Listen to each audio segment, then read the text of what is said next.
Yo, what is going on, guys? Flashverse here, and welcome back to another video on The Flash Season 8, and this will be my review and breakdown for The Flash Season 8 Episode 12, titled Death Rises, and just giving you guys my quick initial thoughts on this episode before I go more in detail with the breakdown. This episode was just insane. Honestly, guys, The Flash Season 8 has just been a blast so far. It's been really great. This episode in general, it was hands down by far the best episode of this graphic novel, and it's definitely one of the best episodes of The Flash Season 8 as a whole. We had tons and tons of mystery being built up in this episode, which really got me hooked throughout. It wasn't just for one storyline, it was a lot. We had stuff with Caitlin, we had stuff with Deathstorm, and we had Iris's time sickness mystery going on. All of this just got me so intrigued in the episode, and yeah, I really liked how they handled all of this. The way this storyline is just developing, it's just really well paced, and I really like what they're doing in terms of the pacing of it as well. Of course, we have 2 more episodes left with this graphic novel. Deathstorm just doesn't mess around and really highlights why he is such a menacing and threatening villain. He's just really doing his best to climb up the ladders of being one of the best villains on the show, and I think he is definitely up there for sure. The tone was just really damn dark. Eric Wallace was not playing around when he said that the tone of this graphic novel will be equivalent to The Flash Season 3 or The Flash Season 2. It is really damn dark, and it just really makes Deathstorm shine due to the tone of the villain and the tone of this episode or this graphic novel in general. It just makes every single scene feel so intense, and that's just what I love about this graphic novel so much. Of course, gorgeous visual effects in this episode, that must also be mentioned. We had such huge WTF moments, especially when we saw the Flash ride the lightning. It was just absolutely nuts. And of course, the ending scene we have to talk about as well. But of course, for those who haven't seen the episode, then spoiler alert, because this is a review and breakdown after all, so I'll be going over some major spoilers which you certainly would want to hear from me. So for those who haven't seen the episode yet, go watch the episode and come back later for this breakdown. But for those who are staying, be sure to drop a like on the video and subscribe to the channel so you are aware of more Arrowverse content coming your way. Okay, so this episode kicks off with this shot of space. It looks really damn cool visually. As I said before, the visual effects in this episode were just absolutely mental. It's definitely one of the best looking episodes this season. But yeah, we get the origin story on how exactly Deathstorm came to be, and how Ronnie pretty much formed into the Black Flame, if you will. It was a really cool opening scene, and it was a very chilling moment as well. But we then had the continuation from where we left off, and we see that Deathstorm is showing all of this, his origin story, to Caitlin. And this is until Deathstorm leaves Caitlin in agonizing pain as he covers her with blue flames. But the interesting part over here is that she doesn't start to burn up at all, unlike the other victims, which Deathstorm is of course hurt. They end up being burnt to the crisp, whereas nothing has happened to Caitlin. So right off the bat, they establish this mystery in regards to what's going on with Caitlin, as she is not getting burnt and she doesn't even die. So clearly there was something up with that, and I think it really paid off with how they ended up revealing it later on in the episode. But the Flash arrives and pretty much ends up saving Caitlin, with Deathstorm reassuring that he will be back, but for now he does leave. We then have Caitlin in the medbay, and she does begin to apologize to Barry for not listening to him in regards to the possibility that this might not have actually been Ronnie. Of course, she was acting emotionally, and because of that small chance of her being able to get her husband back, she's fully determined in that. So yeah, Caitlin does feel really sorry about the fact that she was so pushy towards Deathstorm or the Black Flame potentially being Ronnie that she didn't see any other possible outcome, and of course she ended up being wrong over here. But we do have Caitlin explaining to Barry how this isn't actually Ronnie, and how Deathstorm pretty much fooled her into doing exactly what he wanted, which is to pretty much help him level up from the Quantum Splicer and actually turn from the Black Flame to Deathstorm. And of course they do question how nothing has happened to Caitlin as well. But yeah, Caitlin is on Deathstorm's hit list, and they are trying to understand why. So that was another ongoing mystery going on as well, and once again they do reveal it later on in the episode. Now, I will have to say, this is really starting to get annoying recently, mainly due to that stupid excuse they made Cecile use for episode 8, and that was about the fact that she won't scan someone's mind due to ethical reasons. Yes, she continues to still do it to others. She did it to Barry, and she did it to a bunch of other people in this episode as well. So just because of that one stupid excuse, like every single time Cecile now does this, it just makes it so annoying. But yeah, Cecile essentially feels that something is off with Barry, and this is when Barry reveals that Iris has gone missing and he doesn't really know where she is or what he could do about it. But then Barry ends up getting a message from Sue mentioning that Iris is back, and this is when we have West-Allen reuniting. Iris mentions what's going on with her. She talks about her time sickness getting worse, and that's when she mentions that, the still force is somewhere where she could see different periods in time, and Iris can see her past, she can see the present, but she just cannot see the future. And of course, this is a power related to time, the still force, so you should easily be able to see the future, but Iris cannot see her future, so clearly something is up with that. Iris does also mention the situation with Tinya's mother, and just how when she comes in contact with a few things, then they end up disappearing. And Iris is confused in regards to why she wasn't too heavily affected by what Tinya did, and Barry mentions that it could have just been her time sickness that pretty much ended up saving her from that situation. But yeah, we do have Iris and Barry trying to contact Dion, but he doesn't appear, and of course they do explain why later on in this episode. But Barry cannot stay with Iris for too long because Barry ends up getting a call from Kramer, so he's gonna have to head to CCPD. Meanwhile, Sue, of course, stays with Iris. Now, we do have Deathstorm beginning to cause chaos across Central City as he does begin to go after victims feeling grief. We do get the shot of him killing an old person, and we do get a couple of shots of Deathstorm killing a bunch of other people later on in the episode as well. But due to the literal panic going around Central City, this doesn't give CCPD a very nice time because they just end up getting phone call after phone call. It ends up being really stressful, and we do of course find out that Deathstorm is pretty much going after many more victims. Kramer of course doesn't know how to deal with all of this, which does add a bit of stress onto her as well, which was something I did really like because she is new to this whole captain thing. And especially with the fact that they're dealing with a metahuman serial killer being out there. Not just that, but this is someone who not even the Flash could cope with.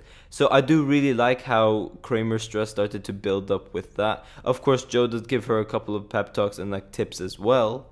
But yeah, the Flash has been summoned, and pretty much Kramer, Joe, and Barry talk about what they could do in this given situation. Of course, Barry does mention the going theory, saying that Deathstorm is someone that goes after people feeling grief, and this is when Kramer ends up warning her officers that whoever is pretty much feeling grief, then they should come and see her because they could potentially end up being a target for Deathstorm.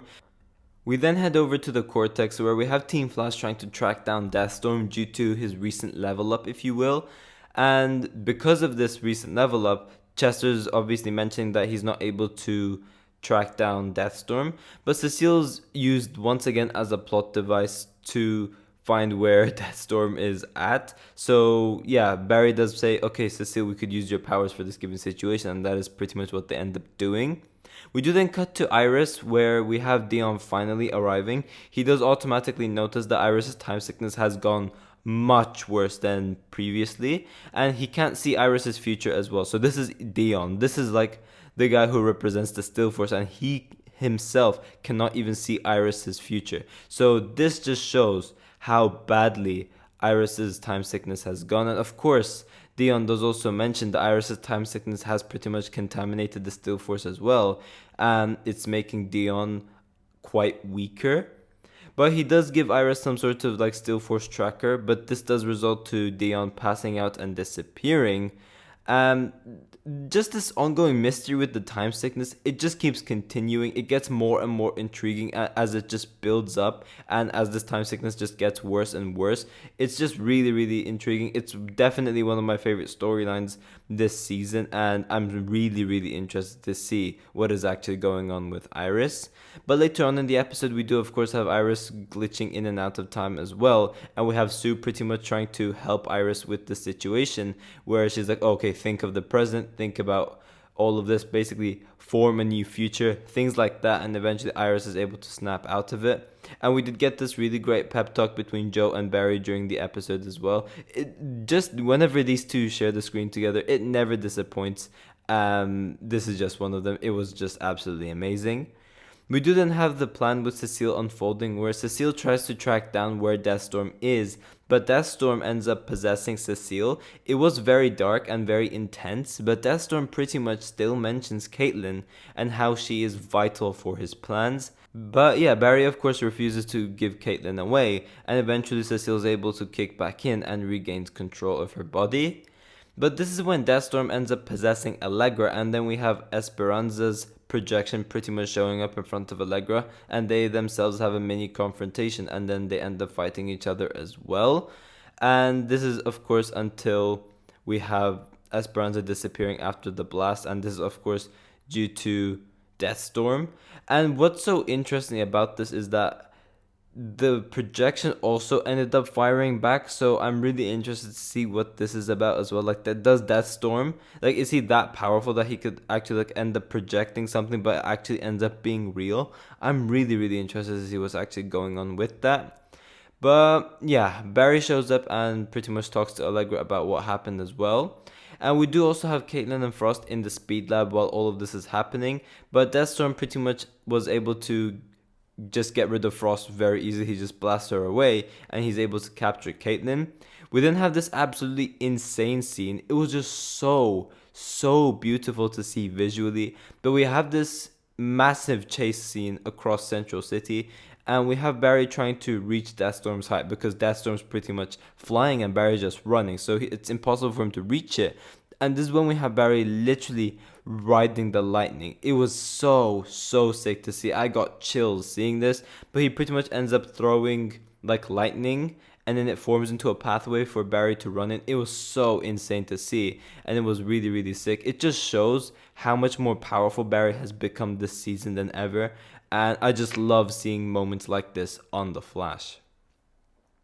But yeah, Deathstorm goes through a portal and Barry is unable to make it. But the Flash does not stop, as he ends up searching the entire city to find Deathstorm, and while that is happening, Caitlin and Deathstorm appear in some theme park, and we have Deathstorm powering up by killing more people and feeding on grief. But yeah, we do find out that the reason Deathstorm is after Caitlin, and the reason why he's doing all of this, is to make Caitlin his bride. So yeah, I'm really interested to see what goes on over here, and where this takes Caitlin's character. But yeah, Caitlin is covered in flames, and by the time the Flash arrives, Deathstorm let her go because she wasn't ready yet. But of course we do see her eyes glowing blue, so clearly something is up. We then head back to the medbay, and Caitlin does like the full body scan of herself, and we find out that Caitlin is slowly starting to become more powerful, and like she's becoming immune to certain things, if you will. And essentially what's happening is that Deathstorm is transferring all the grief he sucked to Caitlin. So it is interesting to see if this will make Caitlin go through anything. Will she end up becoming like a female Deathstorm or something? Will she end up going rogue for a brief moment of time or something along those lines at least?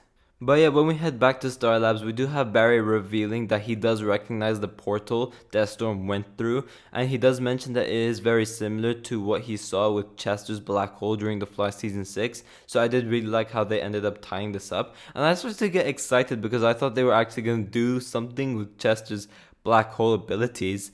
But yeah, that's not the case, because Barry does also piece together how Deathstorm came to be, and he does suggest that they could use the Mac containment cell to capture Deathstorm, but it needs to be made portable, and this is when Frost appears in the discussion and she ends up volunteering to do this. Of course, this is very risky for Frost, and this does pretty much hint to something happening to Frost, so maybe this could actually lead to her death or something along those lines at least. But yeah, the episode ends with Iris pretty much chilling at her house while Sue is asleep, and Iris begins to hear some noises going around in the apartment, and then pops up Eddie Thawne right in front of her. Of course, Rick Cosnet is supposed to be in this season for at least 3 more episodes, so we're definitely going to see Rick Cosnet for more. This is of course one of the 3 episodes he's going to be appearing in, and this was a really sick ending. I'm really interested to see what they're going to do over here. Of course, this is Deathstorm, it's not Eddie Thawne, but through like interviews and stuff, they did mention that like something new is going to be happening to Eddie Thawne's character as a whole, so I'm really interested to see what they meant by that. It's definitely not got to do with Deathstorm. I think they're gonna do something else after that, which is Deathstorm unrelated. This is of course just a theory, I'm not entirely sure about this, but yeah, I'm really interested to see Iris's reaction for all of this next week. I don't think she knows that Deathstorm is able to like shapeshift and project himself as these different people. So it will be interesting to see how Iris reacts to all of this. But overall, this was, as I said, it was a really, really good episode in my opinion. It was hands down the best episode of this graphic novel, and for me, it was definitely one of the best episodes of this season, and I'm really interested to see where these final 2 episodes take us. But yeah guys, thanks for watching. If you guys have enjoyed the video, please give a like and subscribe. Be sure to tell me in the comment section down below if you guys enjoyed this episode as well. And yeah, I will see you guys in my next video.